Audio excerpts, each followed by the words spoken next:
This is 7 National News, and in our top story, in his capacity as the ruler of Dubai, the Vice President and Prime Minister of the UAE, His Highness Sheikh Mohammed bin Rashid Al Maktoum, has issued Law No. 4 of 2017, partially amending Law No. 11 of 2009 pertaining to the Dubai Sports Council. The new law amends 10 articles regarding the authorities, objectives and responsibilities of the Council. The Article 5 amends the Council's objectives to include developing the field of sports in Dubai, creating a comprehensive sports environment that responds to community needs, supporting the youth in enhancing their sports skills and raising their performance in local and international competitions, developing sports establishments and promoting a professional culture among athletes. The amendments to Article 6 authorise the Council to develop a strategic plan to enhance sports activities in Dubai, propose legislation and policies that support sports establishments, set objectives and develop initiatives to support the execution of operational plans in sports establishments, and also to study challenges.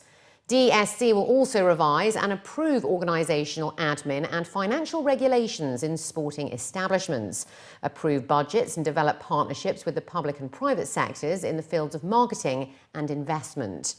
The Council, in collaboration with the concerned authorities, will also issue approvals to organise sporting events in Dubai, to encourage sports activities for women and those with special needs, promote sporting tourism and community sports, to create policies and procedures that govern the relationship between sporting establishments, athletes, coaches and fans, and also to approve the usage of Dubai or DSC's name and logo in any sporting activity. The Department of Economic Development has revealed that 1.6 billion dirhams worth of counterfeit goods were confiscated in Dubai last year, with mobiles topping the list with 14.6 million handsets worth around 429 million dirhams. Accessories came second with 11.4 million pieces worth more than 130 million dirhams, followed by 6.2 million pieces of cosmetic items, with a value estimated at 105 million dirhams. Mohammed Rashid Ali Luta, the Chief Executive of Commercial Compliance and Consumer Protection, stated that the number of confiscations shows that the DED was making ground by driving many illegals out of the UAE market. He noted that the latest trick is to import generic mobile phones capable of switching operating systems by entering a code that turns them into a fake Apple, Huawei or Samsung device. Thousands of them have been confiscated from wholesale markets in Dubai, and they have been destroyed. Mr. Luta added that the counterfeit trend always depends on the international market. In 2015, for example, fragrances were one of the top items recovered, and today the current trend is mobile phones. Mr. Luta said that the DED was also targeting the illegal sale of e-cigarettes in markets and side street shops. It was also revealed that construction material, totaling 7.7 million pieces, valued at 42.9 million dirhams, and 7.6 million pieces of tobacco and smoking materials, worth 1.7 million dirhams, were also confiscated. The performance of Dubai's Indian curriculum schools is improving. That's according to the Knowledge and Human Development Authority's Dubai Indian Schools Inspections Report for 2016-2017. The report looked at 30 schools and found half of them to be good or better, while more than half of them met or exceeded national agenda goals. 2 were rated outstanding, 3 very good, 10 good, 11 acceptable, and 4 were weak. Abdullah Al-Karam, the Director General of the KHDA, was quoted saying that they are continuing to see improvements in leadership in Indian curriculum schools, which will have a significant impact as they work towards achieving the UAE national agenda goals. The report shows 2/3 of 78,415 Indian pupils now attend schools rated at least good, but the number in good or better schools dropped from 67% in 2015-2016 to 65% this year, and those in schools rated less than good increased by 2% from 35% last year. The report also highlights an overall improvement in school leadership, international benchmarks tests, and the provision of special needs in early years education. It was also noted that schools' partnerships with parents of special needs children were rated as good or better in 77% of those who were assessed. Sharjah Police fines can now be paid at any UAE Exchange branch in the country, according to a new agreement. The move comes as the Sharjah Police have signed a memorandum of understanding with the Exchange House to provide their customers who live in Sharjah with easy payment solutions for all fines other than traffic penalties.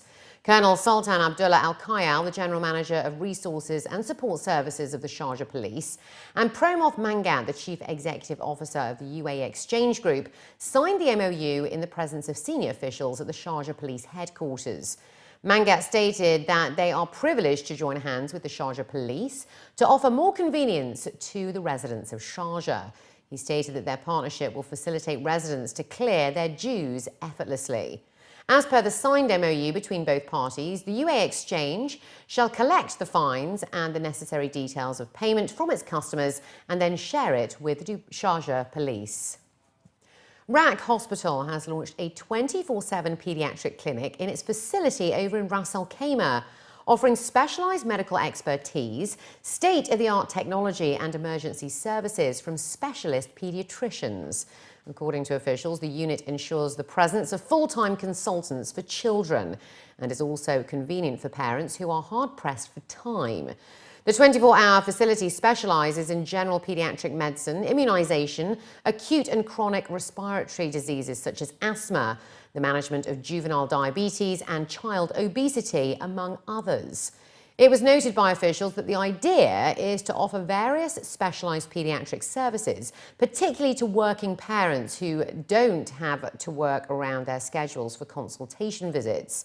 They added that their main aim is to ensure that every child has equal access to medical care and to provide a wider platform for quality health care. In the case of an emergency, parents can now have full confidence that a specialist paediatrician is always available.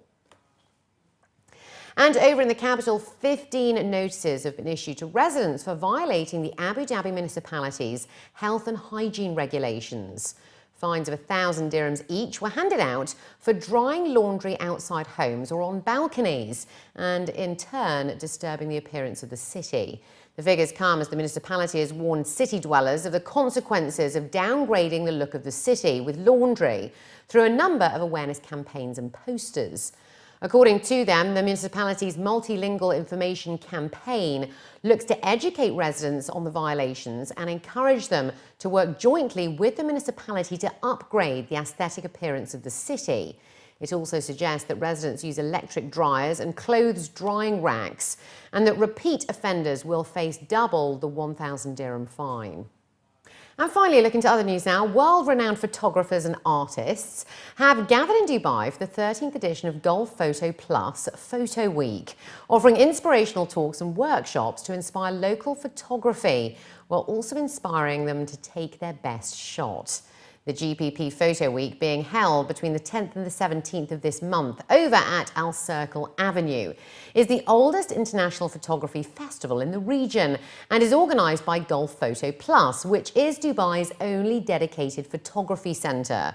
While stating that the theme for this year's Photo Week is Take the Shot, organisers revealed that their aim is to nurture and develop the young photography community in the country and the region, by creating an accessible entry point into the world of photography for people from all backgrounds. As the festival is playing host to 14 world-renowned experts, including Ben Von Wong and documentary photographers Maggie Staber and David Monteleone, event organisers are confident that the festival will provide a holistic photography experience to both professionals and amateurs, and more importantly, challenge people's perceptions of photography. One piece of work featured at the festival was Europe's New Borders by Danish photographer Rasmus Dainbol, who focused his attention on the life of refugees and its impact on the transport infrastructure and tourism industry. Unlike conventional methods, Rasmus took a photograph on the Greek island of Lesbos using a drone, which was a starting point for thousands of refugees during the recent migrant crisis. I think that, photography plays a very important role because it's so accessible. We are bombarded with photographs, and it is through photographs that people learn a lot about their news. The image of the little boy washed off the shore was what brought the refugee crisis into focus. So I think photography can do so much more, whether it's bringing in topics that we know into a new light or topics that we don't know. And there are really interesting creative ways to do it, because we're all very, as humans, bound visually, and things visually appeal to us. So photography plays a very important role in not just being nice for its aesthetic value, but also for the content and the substance that it can provide. I spent 2 years working on this project, and I used the drone because the drone gives this sense of scale, which I wanted to convey in the story I was telling, because there was not a lot of pictures showing the scale of the refugee crisis in Europe. It was mainly the single individual refugee, which is also an important story, but we also need to talk about the scale and the bigger problem. And there I think the drone is perfect for making these overview pictures of either the life vest that's exhibited here or a 5-kilometer bus line in Serbia. I think actually this photo was the place where I personally experienced the magnitude of what was happening. Once you take pictures on the beaches, it's one boat coming in and 60 people, but going to this place, you see these at least 100,000 life vests in one mountain. Then it gets to you how many people actually came to this island. And I think that also conveys in my photo and gives people this sense of it's actually a huge thing that's going on. This is a piece that's called thrasma. It means fragment in Greek, and it's about the whole relationship between identity and memory and how it changes over time, and how we are made of fragments and our personality is made of fragments, and it's really hard to pinpoint where me becomes not me or something else. And I'm really interested in this kind of work, and a lot of my personal work goes in that direction. This starts out as a photograph. It's a self-portrait of myself covered in white clay that has been left to dry, which is really uncomfortable. And then the photo has been printed on cotton canvas and in different prints. And then it's been torn and sewn back together to make a bigger piece.